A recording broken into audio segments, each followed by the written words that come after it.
Just saying. Listen, I've got a City fan here for you. Are you ready? Let's do it. Mr. Gallagher, how are you? I'm all right, mate. They're odd, that bunch, anyway. So, Listen, I know that you are currently on tour. You're currently in the States, I believe. Where did you consume the game? Because I know that a few people actually rang in whilst you were on Jim and Simon's show, offering a place to watch the Champions League final. Did you take them up on the offer, or did you watch it with the guys in the band?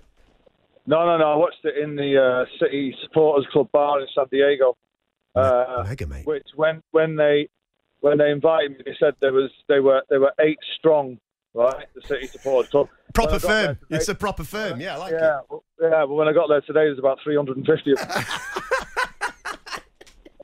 It was great, though. I have to say, it was great. It was like being at the match. It was unbelievable. The atmosphere was great, and I think the game went just as we thought it had got. It got us hats off to Inter. If anybody from the Premier League is wondering how you beat City, that's it.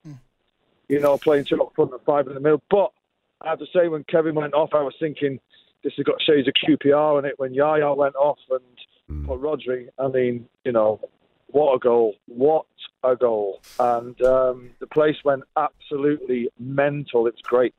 No, just on him, on Rodri, because all the plaudits this season from external sources will go to Haaland, obviously, with a record-breaking season, and they'll always look at De Bruyne for his fantastic assists. And I know Jack's had a great season. There's plenty of players that have had good seasons and they get highlighted. But I just want your personal opinion on Rodri, because me watching him, it doesn't work if he's not there. He's an absolute Rolls Royce, that fella. Absolutely. Him and Gundogan, they define the term sublime. You don't really... They're not flash, you know, they're not knocking 60, 70-yard balls like De Bruyne and Steven Gerrard and all those great midfielders.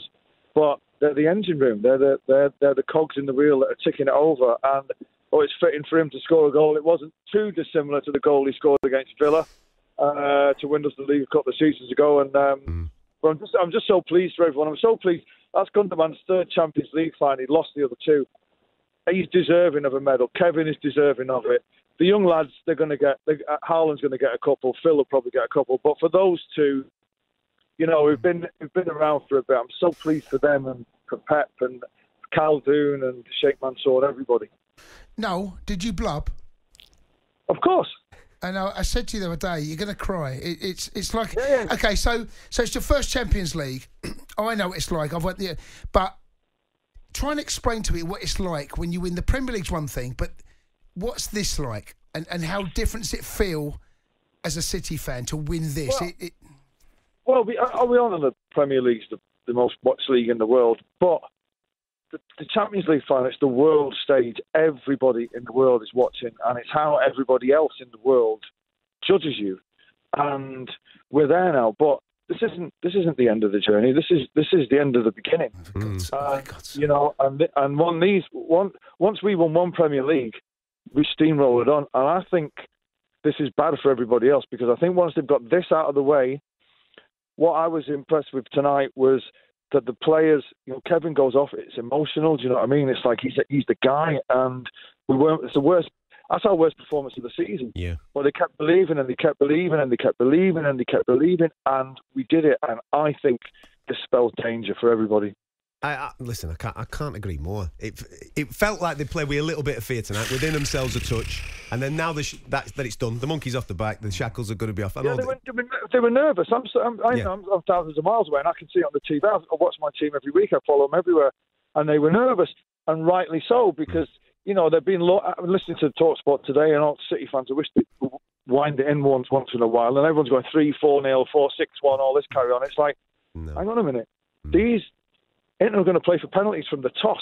You know, they probably were time wasting at the toss. You know, so you've got. I said beforehand I thought it'd be by the odd goal, and I thought it'd go to extra time as well, and possibly even penalties. But I think now we've got this one out of the way, there'll be a belief in the fan base and the club and the backroom staff and everybody. I can see us winning multiple Champions Leagues now. Just on that, on the fan base, right? Because you've got a young fan base and you've got the guys that have been there, done it, got the T-shirt. We're doing Gillingham away a few, 20 years ago and what have you. So the younger fan base have never seen heartache. They expect this stuff. They see Premier League wins. They see trophies coming in.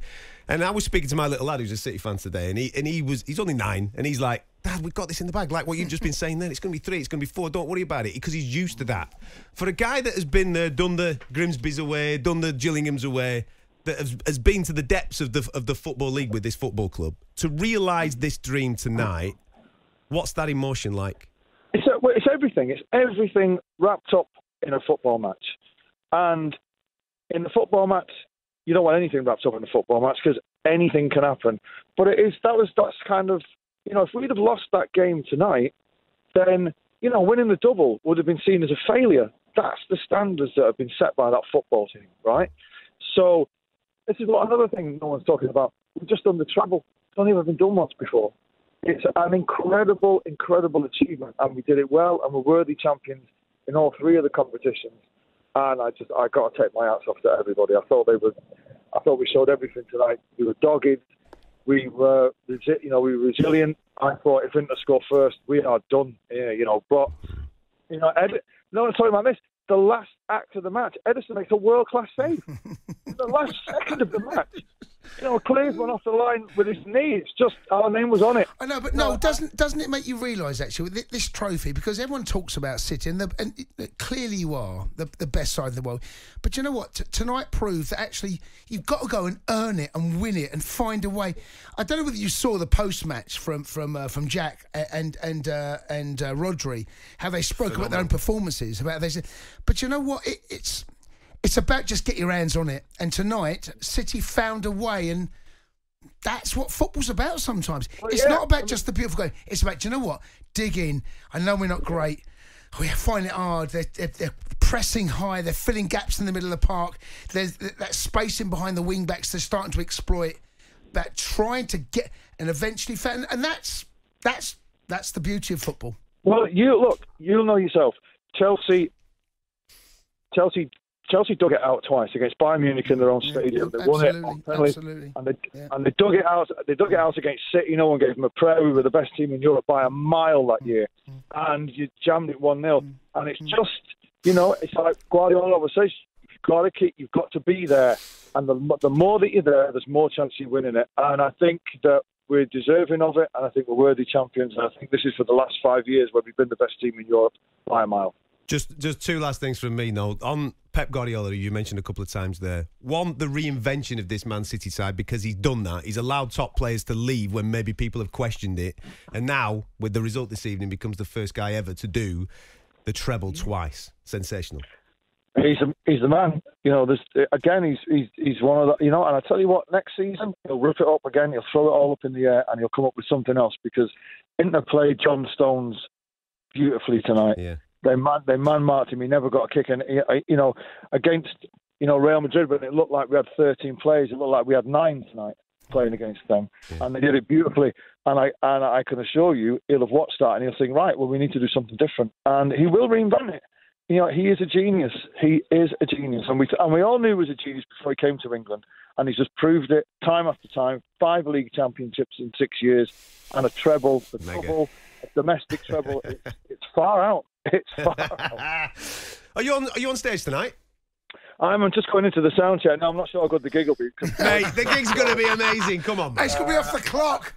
Yeah, well, I'm going to have to say to the crowd. I tell you what's funny. I was in the bar in San Diego, and it's funny how all the American City fans, when they're chanting City, they say it with a Mancunian accent. It's funny. Listen, I've got here, Ted. Come here. I've got to open the setup with this, right? I know where this is. If you can do a bit of rhythm as a dancer, come here, Ted. Give Noel the words. Sing it down. I'll give you the headphones. No one can hear you, right? Give him the rhythm as a dancer. You know which one I mean, yeah?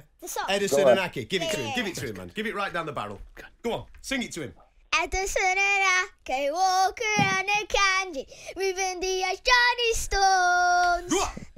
Best defence in Europe, plays for Man City, on our way to Istanbul. Come on, Noel, join in, lad. Whoa, we're the boys in blue. Whoa, coming after you. There you go. Come on, I tell you what. 1, 2, 3, 4. I tell you what, mate. When you get off school for your summer holidays, there's a place for you in my band. Noel says you can be in the band with him. All right? Thank you. See, sling it up, you.